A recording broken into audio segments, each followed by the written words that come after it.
The secret leader of McLaren.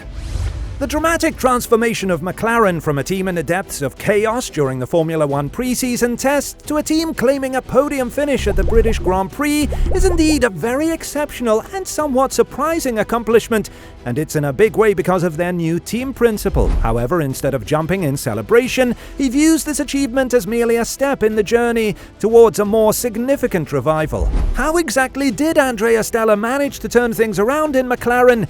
And can he keep this going? The British Grand Prix was McLaren's most significant collective achievement since its best day at Monza in 2020, its first podium finish since Imola 2022, and its most impressive performance since Lando Norris's near win at the 2021 Russian Grand Prix. While Norris wasn't a contender for victory this time around, after all, who is when Verstappen is having a smooth run, McLaren suddenly emerged as the second fastest team at Silverstone, and completely deservedly so. The team would have landed a double podium if not for the safety car's ill-timed appearance, which cost Oscar Piastri a vital track position to Lewis Hamilton. Hamilton was hugely impressed by what he referred to as the McLaren rocket ship, suggesting that its development direction, which he believes is inspired by Red Bull, indicates the path Mercedes should now take. While it is only one race, a race that highlighted McLaren's inherent strengths, which are high speed, cooler conditions, harder compound tyres that demand rigorous work, and mitigated its weaknesses in the form of low-speed corners and overworking the tyres in warmer conditions, it does validate the team's decision to expedite the majority of its latest major upgrade to Austria on Norris's car. Zak Brown believes this performance and results signify that McLaren is back in the game. However, the significantly different challenges posed by the Hungary race, characterized by lower speed corners and softer tyres, will be a crucial test of this assertion, and their team principal, Andrea Stella, rather than feel that this is the peak of its potential for the season, he said that further gains are coming through the factory that can help make it even faster. As part of its original plan, McLaren is introducing an update to the MCL 60 at the Hungarian Grand Prix, and the squad says that further changes will almost certainly follow at future races too. The saying, "never underestimate the quiet ones," doesn't mean that those quiet ones potentially have secrets, but rather their propensity to listen, observe, strategize, and execute tasks without much fuss.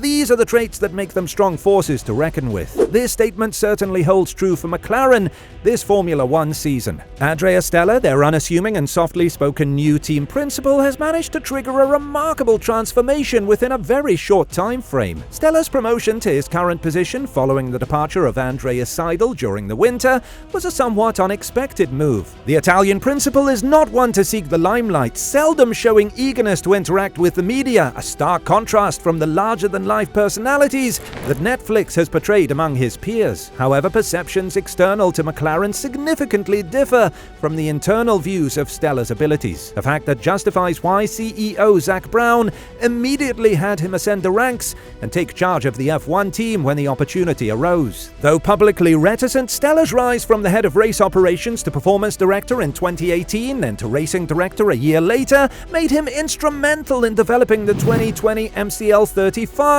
which clinched third place in the Constructors' Championship for McLaren. This car essentially set the benchmark for the race-winning 2021 MCL 35M, which fully utilized its development tokens to switch from Renault to Mercedes engines. However, when McLaren failed to capitalize on its momentum in 2022 and was seemingly clueless on how to rectify the situation during the season, Brown realized that a significant shift was necessary. It appeared that the team was not leveraging their aero chief, Prodromou, to the fullest, and that the current organizational structure was not delivering. There was a perceivable lack of leadership, direction, and ambition to navigate back to the pinnacle of F1. Consequently, when Seidel informed Brown about his agreement to join Audi in 2026, plans for his swift exit and Stella's subsequent promotion were put into action. Stella was tasked with conducting a comprehensive review of the team's internal operations. The review's findings dictated a reorganization of the team, a shift in car concept,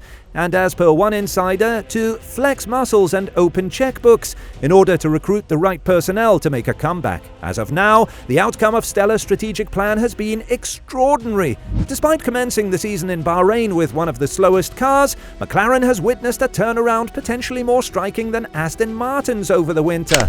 The British Grand Prix saw McLaren emerge as Red Bull's fiercest contender. But while the car and its pace have dramatically changed, one thing that hasn't is Stella's personality. He remains that same quiet, driven man he has always been. For example, asked after the British Grand Prix about all he had achieved this year, his first response was not to take credit, but rather to praise others. "You know, for me, my focus is just doing the right things," he said. "Just focus on performance, focus on creating a vision for the team, making sure that everyone understands what the vision is and what the direction is. The most important thing is that you don't do these things alone. I've been very, very well supported, and even the collaboration with Zach has been incredibly close and strategic. It will be a mistake to say I or you. It's a group work, even when it comes to the leadership. An F1 team is too complex to think that somebody alone can turn a situation around and not recognize the people that are part of this journey. Behind Stella's serene demeanor lies an unyielding resolve to take necessary actions for the larger interest.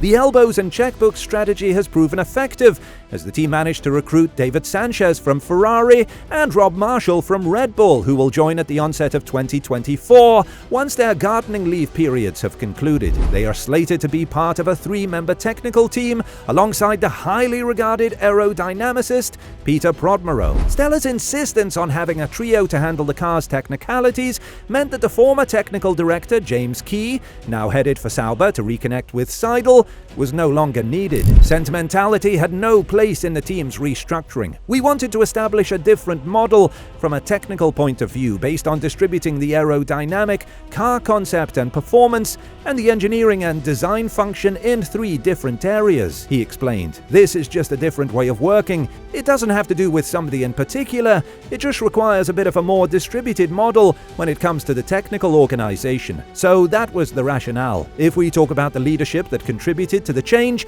I want to praise all the people that work with me. Piers Tyne, the Chief Operating Officer, and Daniel Gallo, Chief People Officer. And then certainly all of this under the coordination and the strategic input from Zach, so it's teamwork. Despite its brilliant performance at the British GP, McLaren insists that its roadmap in F1 remains unchanged. Battle for podiums in F1 in 2024, then fight for wins the following year. And it says much about Stella's character that he is not getting carried away with one result, nor getting ready to start making outlandish predictions about what can be achieved now. By nature, I don't necessarily think about the destination. He smiles when asked if Silverstone marked the start of a great new era for McLaren. I just think about what we have to put in place to keep improving.